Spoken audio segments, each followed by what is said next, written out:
एक झोपड़े के द्वार पर बाप और बेटा दोनों एक बुझे हुए अलाव के सामने चुपचाप बैठे हुए थे और अंदर बेटे की जवान बीवी बुधिया प्रसव वेदना में पछाड़ खा रही थी।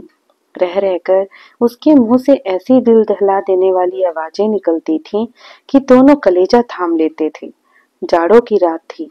प्रकृति सन्नाटे में डूबी हुई। सारा गांव अंधकार में लय हो गया था। घीसू ने कहा, मालूम होता है बचेगी नहीं। सारा दिन दौड़ते हो गया। जा देख तो आ। माधव चिढ़कर बोला, मरना ही है तो जल्दी क्यों नहीं मर जाती? देख कर क्या करूं? तू बड़ा बेदर्द है बे। साल भर जिसके साथ सुख चैन से रहा, उसी के साथ इतनी बेवफाई। तो मुझसे तो उसका तड़पना और हाथ पांव पकड़ना नहीं देखा जाता। चमारों का कुनबा था और सारे गांव में बदनाम। घीसू एक दिन काम करता तो 3 दिन आराम करता था। माधव इतना कामचोर था कि आधे घंटे काम करता तो घंटे भर चिलम पीता। इसलिए उन्हें कहीं मजदूरी नहीं मिलती थी। घर में मुट्ठी भर भी अनाज मौजूद हो तो उनके लिए काम करने की कसम थी। जब 2-4 फाके हो जाते तो घीसू पेड़ पर चढ़कर लकड़ियां तोड़ लाता और माधव बाजार में बेच आता। और जब तक वह पैसे रहते दोनों इधर उधर मारे मारे फिरते। गांव में काम की कमी न थी। किसानों का गांव था। मेहनती आदमी के लिए 50 काम थे, मगर इन दोनों को उसी वक्त बुलाते जब 2 आदमियों से एक का काम पाकर भी संतोष कर लेने के सिवा और कोई चारा न होता। अगर दोनों साधु होते तो उन्हें संतोष और धैर्य के लिए संयम और नियम की बिल्कुल जरूरत न होती। यह तो उनकी प्रकृति थी। विचित्र जीवन था इनका। घर में मिट्टी के 2-4 बर्तन के सिवा कोई संपत्ति नहीं। फटे चीथड़ों से अपनी नग्नता को ढाके हुए जिए जाते थे। संसार की चिंताओं से मुक्त, कर्जे से लदे हुए, गालियां भी खाते, मारे भी खाते, मगर कोई गम नहीं। दीन इतने कि वसूली की बिल्कुल आशा न रहने पर भी लोग इन्हें कुछ न कुछ कर्ज दे देते थे। मटर आलू की फसल में दूसरों को खेतों से मटर या आलू उखाड़ लाते, भुन भुनाकर खा लेते या 10-5 ऊख उखाड़ लाते और रात को चूसते। घीसू ने इसी प्रकाश वृत्ति से 8 साल की उम्र काट दी और माधव भी सपूत बेटे की तरह बाप के ही पद चिन्हों पर चल रहा था, बल्कि उसका नाम और भी उजागर कर रहा था। इस वक्त भी दोनों अलाव के सामने बैठकर आलू भून रहे थे, जो कि किसी खेत से खोद लाए थे। घीसू की स्त्री का तो बहुत दिन हुए देहांत हो गया था। माधव का ब्याह पिछले साल हुआ था। जब से यह औरत आई थी, उसने इस खानदान में व्यवस्था की नींव डाली थी और इन दोनों बेगैरतों को दोखज भारती रहती थी। जब से वह आई, ये दोनों और भी आलसी और आराम तलब हो गए थे, बल्कि कुछ करने भी लगे थे। कोई कार्य करने को बुलाता तो निर्ब्याज भाव से दुगनी मजदूरी मांगते। वही औरत आज प्रसव वेदना से मर रही थी और यह दोनों इसी इंतजार में थे कि वह मर जाए तो आराम से सोएं। घीसू ने आलू निकालकर छीलते हुए कहा, जाकर देख तो क्या दशा है उसकी। चुड़ैल का फिसाद होगा और क्या। यहाँ तो ओझा भी 1 रुपए मांगता है। माधव को भय था कि वह कोठरी में गया तो घीसू आलूओं का बड़ा भाग साफ कर देगा। बोला, मुझे वहां जाते डर लगता है। डर किस बात का है? मैं तो यहाँ ही हूँ। तो तुम्हें जाकर देखो ना। मेरी औरत जब मरी थी तो मैं 3 दिन तक उसके पास से हिला तक नहीं था, और फिर मुझसे लजाएगी कि नहीं? जिसका कभी मुंह नहीं देखा, आज उसका उखड़ा हुआ बदन देखूं, उसे तन की सुध भी तो ना होगी। मुझे देख लेगी तो खुलकर हाथ पांव भी ना पटक सकेगी। मैं सोचता हूँ कोई बाल बच्चा हो गया तो क्या होगा। सोंठ गुड़ तेल कुछ भी तो नहीं है घर में। सब कुछ आ जाएगा, भगवान दे तो। जो लोग अभी तक 1 पैसा नहीं दे रहे हैं, वही कल बुलाकर रुपए देंगे। मेरे 9 लड़के हुए, घर में कभी कुछ ना था, मगर भगवान ने किसी न किसी तरह बेड़ा पार ही लगाया। जिस समाज में रात दिन मेहनत करने वालों की हालत उनकी हालत से कुछ बहुत अच्छी न थी, और किसानों के मुकाबले में वो लोग जो किसानों की दुर्बलता से लाभ उठाना जानते थे, कहीं ज्यादा संपन्न थे, वहां इस तरह की मनोवृत्ति का पैदा हो जाना कोई अचरज की बात न थी। हम तो कहेंगे घीसू किसानों से कहीं ज्यादा विचारवान था और किसान के विचार शून्य समूह में शामिल होने के बदले बैठकबाजों की कुस्तंत मंडली में जा मिला था। हाँ, उसमें यह शक्ति न थी कि बैठकबाजों के नियम और नीति का पालन करता।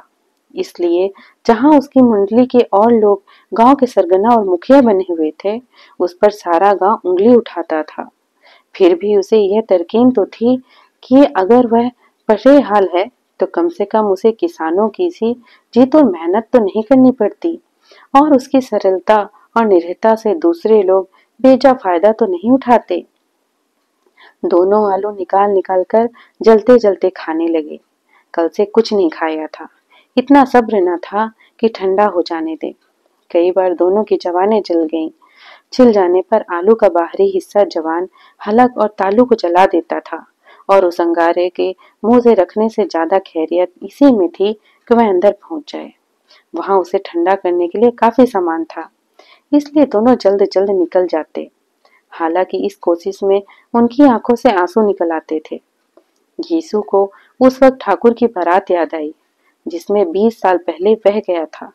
उस दावत में उसे जो तृप्ति मिली थी वह उसके जीवन में एक याद दिलाने लायक बात थी और आज भी उसकी याद ताजा थी। बोला, वह भोज कभी नहीं भूलता। तब से फिर उस तरह का खाना और भरपेट नहीं मिला। लड़की वालों ने सबको भरपेट पूरियां खिलाई थी, सबको, छोटे बड़े सब ने पूरियां खाई और असली घी की। चटनी, रायता, 3 तरह के सूखे साग, एक रसेदार तरकारी, दही, चटनी, मिठाई। अब क्या बताऊं कि उस भोज में क्या स्वाद मिला। कोई रोक टोक नहीं थी, जो चीज चाहो मांगो, जितना चाहे खाओ। लोगों ने ऐसा खाया कि किसी ने पानी न पिया। मगर परोसने वाले हैं कि पत्तल में गरम गरम गोल गोल सुवासित कचौरियां डाल देते हैं। मना करते हैं नहीं चाहिए, पत्तल पर हाथ रोके हुए हैं, मगर वह हैं कि दिए जाते हैं। और जब सबने मुंह धो लिया तो पान इलायची भी मिली, मगर मुझे पान लेने की कहाँ सूझ थी। खड़ा हुआ न जाता था, झटपट जाकर अपने कंबल पर लेट गया। ऐसा दिलदरिया था। वाह ठाकुर। माधव ने इन पदार्थों का मन ही मन मजा लेते हुए कहा, अब हमें कोई ऐसा भोज नहीं खिलाता। अब कोई क्या खिलाएगा, वह जमाना दूसरा था। अब तो सबको किफायत सोचती है। शादी ब्याह में मत खर्च करो, क्रियाकर्म में मत खर्च करो। पूछो, गरीबों का माल बटोर बटोर कर कहाँ रखोगे। बटोरने में तो कोई कमी नहीं है। हाँ, खर्च में किफायत सोचती है। तुमने एक 20 पूरियां खाई होंगी। 20 से ज्यादा खाई थी। मैं 50 खा जाता। 50 से मैंने कम न खाई होंगी। अच्छा पका था, तू तो मेरा आधा भी नहीं है। आलू खाकर दोनों ने पानी पिया और वहीं अलाव के सामने अपनी धोतियां ओढ़कर पांव पेट में डाले सो रहे थे, जैसे तो बड़े बड़े अजगर गेडूलियां मारे पड़े हों। और बुधिया अभी तक करा रही थी। दो सवेरे माधव ने कोठरी में जाकर देखा तो उसकी स्त्री ठंडी हो गई थी। उसके मुंह पर मक्खियां भिनभिना रही थीं। पथराई हुई आंखें ऊपर टंगी हुई थीं। सारी देह धूल से लथपथ हो रही थी। उसके पेट में बच्चा मर गया था। माधव भागा हुआ घीसू के पास आया। फिर दोनों जोर जोर से हाय हाय करने लगे और छाती पीटने लगे। पड़ोस वालों ने यह रोना धोना सुना तो दौड़े हुए आए और पुरानी मर्यादा के अनुसार इन अभागों को समझाने लगे। मगर ज्यादा रोने पीटने का अवसर न था। कफन की और लकड़ी की फिक्र करनी थी। घर में तो पैसा इस तरह गायब था जैसे चील के घोंसले में मांस। बाप बेटे रोते हुए गांव के जमींदार के पास गए। वह इन दोनों की सूरत से नफरत करते थे। कई बार इन्हें अपने हाथों से पीट चुके थे, चोरी करने के लिए, वादे पर काम न आने के लिए। पूछा, क्या है बेघिसुआ, रोता क्यों है? अब तो तू कहीं दिखलाई भी नहीं देता। मालूम होता है इस गांव में रहना नहीं चाहता। घीसू ने जमीन पर सिर रखकर आंखों में आंसू भरे हुए कहा, सरकार, बड़ी विपत्ति में हूँ। माधव की घरवाली रात को गुजर गई। रात भर तड़पती रही सरकार। हम दोनों उसके सिरहाने बैठे रहे। दवा दारू जो कुछ हो सका सब कुछ दिया। मुद्दा हमें दगा दे गई। अब कोई एक रोटी देने वाला भी ना रहा मालिक। तबाह हो गए, घर उजड़ गया। आपका गुलाम हूँ। अब आपके सिवा कौन उसकी मिट्टी पार लगाएगा। हमारे हाथ में तो जो कुछ था वह सब तो दवा दारू में उठ गया। सरकार ही की दया होगी तो उसको मिट्टी उठेगी। आपके सिवा किसके द्वार पर जाऊं। जमींदार साहब दयालु थे, मगर घीसू पर दया करने काले कंबल पर रंग चढ़ाना ही था। जी में तो आया, कह दें, चल दूर हो जा यहाँ से। यूं तो बुलाने से भी नहीं आता। आज जब गरज पड़ी तो आकर खुशामद कर रहा है। हरामखोर कहीं का, बदमाश। लेकिन यह क्रोध, यह दंड देने का अवसर न था। जी में कुड़ते हुए 2 रुपए निकालकर फेंक दिए, मगर संतावना का एक शब्द भी मुंह से ना निकला। उसकी तरफ ताका तक नहीं, जैसे सिर से बोझ उतारा हो। जब जमींदार साहब ने 2 रुपए दिए तो गांव के बनिए महाजनों को इनकार का साहस कैसे होता। केसू जमींदार के नाम का ढिंढोरा भी पीटना खूब जानता था। किसी ने 2 आने दिए, किसी ने 4 आने दिए। 1 घंटे में घीसू के पास 5 रुपए की अच्छी रकम हो गई थी। कहीं से अनाज मिल गया, कहीं से लकड़ी। और फिर दोपहर को घीसू और माधव बाजार से कफन लाने चले। इधर लोग बांस वांस काटने लगे। गांव की नर्मदिल स्त्रियां आ आकर लाश को देखती और उसकी बेकसी पर 2 बूंद आंसू गिराकर चली जाती थी।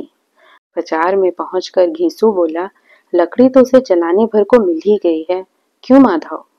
माधव बोला, हाँ लकड़ी तो बहुत है, अब कफन चाहिए। तो चलो कोई हल्का सा कफन ले लें। हाँ और क्या, लाश उठते उठते रात हो जाएगी। रात को कफन कौन देखता है। कैसा बुरा रिवाज है, जिसे जीते जी तन ढकने को चिथड़ा भी ना मिले, उसे मरने पर नया कफन चाहिए। कफन लाश के साथ जल ही तो जाता है। और क्या रखा रहता है। यही 5 रुपए पहले मिले होते तो कुछ दवा दारू कर लेते। दोनों एक दूसरे के मन की बात ताड़ रहे थे। बाजार में इधर उधर घूमते रहे। कभी इस बाजार की दुकान पर गए, कभी उस दुकान पर। तरह तरह के कपड़े, रेशमी और सूती देखे, मगर कुछ जचा नहीं। यहाँ तक कि शाम हो गई, जब दोनों ना जाने किस दैवी प्रेरणा से एक मधुशाला के सामने जा पहुंचे और जैसे किसी पूर्व निश्चित व्यवस्था से अंदर चले गए। वहां जरा देर तक दोनों असमंजस में खड़े रहे। फिर घीसू ने गत्ते के सामने जाकर कहा, साहू जी, एक बोतल हमें भी देना। इसके बाद कुछ चिखना लाया, तली हुई मछली आई और दोनों बरामदे में बैठकर शांतिपूर्वक पीने लगे। कई गुजिया ताबड़तोड़ पीने के बाद दोनों जरूर में आ गए। घीसू बोला, कफन लगाने से क्या मिलता, आखिर जल ही तो जाता, कुछ बहू के साथ तो ना जाता। माधव आसमान की तरफ देखकर बोला, मानो देवताओं को अपनी निष्पापता का साक्षी बना रहा हो। दुनिया का दस्तूर है, नहीं लोग बामनों को हजारों रुपए क्यों दे देते। कौन देखता है परलोक में मिलता है या नहीं। बड़े आदमियों के पास धन है, फूंके, हमारे पास फूंकने को क्या है। लेकिन लोगों को जवाब क्या दोगे। लोग पूछेंगे नहीं कफन कहाँ है। घीसू हंसा, अबे कह देंगे रुपए कमर से खिसक गए, बहुत ढूंढा, मिले नहीं। लोगों को विश्वास न आएगा, लेकिन फिर वही रुपए देंगे। माधव भी हंसा, इस अनपेक्षित सौभाग्य पर बोला, बड़ी अच्छी थी बेचारी, मरी तो खूब खिला पिलाकर। आधी बोतल से ज्यादा उड़ गई। घीसू ने 2 सेर पूरियां मंगाई, चटनी, अचार, कलेंजिया। शराब खाने के सामने ही दुकान थी। माधव लपक कर 2 पत्तलों में सारा सामान ले आया। पूरा 1.5 रुपए खर्च हुआ। सिर्फ थोड़े से पैसे बचे थे। दोनों इस वक्त इस स्थान में बैठे पूरियां खा रहे थे, जैसे जंगल में कोई शेर अपना शिकार उड़ा रहा हो। न जवाबदेही का खौफ था, न बदनामी की फिक्र। इन भावनाओं को उन्होंने बहुत पहले ही जीत लिया था। घीसू दार्शनिक भाव से बोला, हमारी आत्मा प्रसन्न हो रही है, तो क्या उसे पुण्य न होगा। माधव ने श्रद्धा से सिर झुकाकर तस्दीक थी, जरूर से जरूर होगा। भगवान, तुम अंतर्यामी हो, उसे बैकुंठ ले जाना। हम दोनों हृदय से आशीर्वाद दे रहे हैं। आज जो भोजन मिला वह कभी उम्र भर न मिला था। एक क्षण के बाद माधव के मन में एक शंका जागी। बोला, क्यों दादा, हम लोग भी एक न एक दिन वहां जाएंगे ही। घीसू ने इस भोले वाले सवाल का कुछ उत्तर न दिया। वह परलोक की बातें सोचकर इस आनंद में बाधा न डालना चाहता था। जो वहां वह हम लोगों से पूछे कि तुमने हमें कफन क्यों नहीं दिया, तो क्या कहोगे? कहेंगे तुम्हारा सिर। पूछेंगे तो जरूर, तू कैसे जानता है कि उसे कफन न मिलेगा? तू मुझे कैसे गधा समझता है? 60 साल क्या दुनिया में घास खोदता रहा हूँ, उसको कफन मिलेगा और बहुत अच्छा मिलेगा। माधव को विश्वास न हुआ। बोला, कौन देगा? तुमने तो सारे रुपए चट कर दिए। वह तो मुझसे पूछेगी। उसकी मांग में तो सिंदूर मैंने डाला था। कौन देगा बताते क्यों नहीं? वही लोग देंगे जिन्होंने अब की दिया। हाँ, अब की रुपए हमारे हाथ न आएंगे। ज्यों ज्यों अंधेरा बढ़ता था और सितारों की चमक तेज होती थी, मधुशाला की रौनक भी बढ़ती जाती थी। कोई गाता था, कोई डींग मारता था, कोई अपने संगी गले लिपटा जाता था, कोई अपने दोस्तों के मुंह में कुल्हड़ लगाए देता था। वहां के वातावरण में सुरूर था, हवा में नशा। कितने को तो यहाँ आकर एक चुल्लू में मस्त हो जाते थे। शराब से ज्यादा यहाँ की हवा उन पर नशा करती थी। जीवन की बाधाएं यहाँ खींच लाती थीं और कुछ देर के लिए यह भूल जाते थे कि वह जीते हैं या मरते हैं, या ना जीते हैं ना मरते हैं। और यह दोनों बाप बेटे अब भी मजे ले लेकर चुस्कियां ले रहे थे। सबकी निगाहें इनकी ओर जमी हुई थीं। दोनों कितने भाग्य के बली हैं। पूरी बोतल बीच में है। भर पेट खाकर माधव ने बची हुई पूरियों का पत्तल उठाकर एक भिखारी को दे दिया, जो खड़ा इनकी ओर भूखी आंखों से देख रहा था और देने के गौरव, आनंद और उल्लास का अपने जीवन में पहली बार अनुभव किया। यीशु ने कहा, ले जा, खूब खा और आशीर्वाद दे। जिसकी कमाई है वह तो मर गई, मगर तेरा आशीर्वाद उसे जरूर पहुंचेगा। रोए रोए से आशीर्वाद दो, बड़ी गाड़ी कमाई के पैसे हैं। माधव ने फिर आसमान की तरफ देखकर कहा, वह बैकुंठ में जाएगी दादा, बैकुंठ की रानी बनेगी। यीशु खड़ा हो गया और जैसे उल्लास की लहरों में तैरता हुआ बोला, हाँ बेटा, बैकुंठ में जाएगी। किसी को सताया नहीं, किसी को दबाया नहीं। मरते मरते हमारी जिंदगी की सबसे बड़ी लालसा पूरी कर दी। वह ना जाएगी बैकुंठ तो क्या मोटे मोटे लोग जाएंगे, जो गरीबों को दोनों हाथों से लूटते हैं और अपने पाप को धोने के लिए गंगा में नहाते हैं और मंदिरों में जल चढ़ाते हैं। श्रद्धालुओं का यह रंग तुरंत ही बदल गया। अस्थिरता नशे से खासियत है। दुख और निराशा का दौरा हुआ। माधव बोला, मगर दादा, बेचारी ने जिंदगी में बड़ा दुख होगा, कितना दुख झेल कर मरी। वह आंखों पर हाथ रखकर रोने लगा, चीखें मार मार कर। खीसू ने समझाया, क्यों रोता है बेटा? खुश हो कि वह माया जाल से मुक्त हो गई, जंगल से छूट गई। बड़ी भाग्यवान थी जो इतनी जल्दी मोह माया के बंधन तोड़ दिए। और दोनों खड़े होकर गाने लगे, ठिगनी क्या नैना झमकावे ठिगनी। पेकड़ों की आंखें इनकी ओर लगी हुई थीं और यह दोनों अपने दिल में मस्त गाए जाते थे। फिर दोनों नाचने लगे, उछले भी, कूदे भी, गिरे भी, मटके भी, भाव भी बनाए, अभिनय भी किए और आखिर नशे में मदमस्त होकर वहीं गिर पड़े। तो दोस्तों, कैसी लगी आपको मुंशी प्रेमचंद की ये कहानी? अगर अच्छी लगी तो कमेंट करके जरूर बताइएगा और ऐसे ही वीडियोस के लिए सब्सक्राइब करें मेरे यूट्यूब चैनल को और फॉलो करें फेसबुक पेज को। धन्यवाद।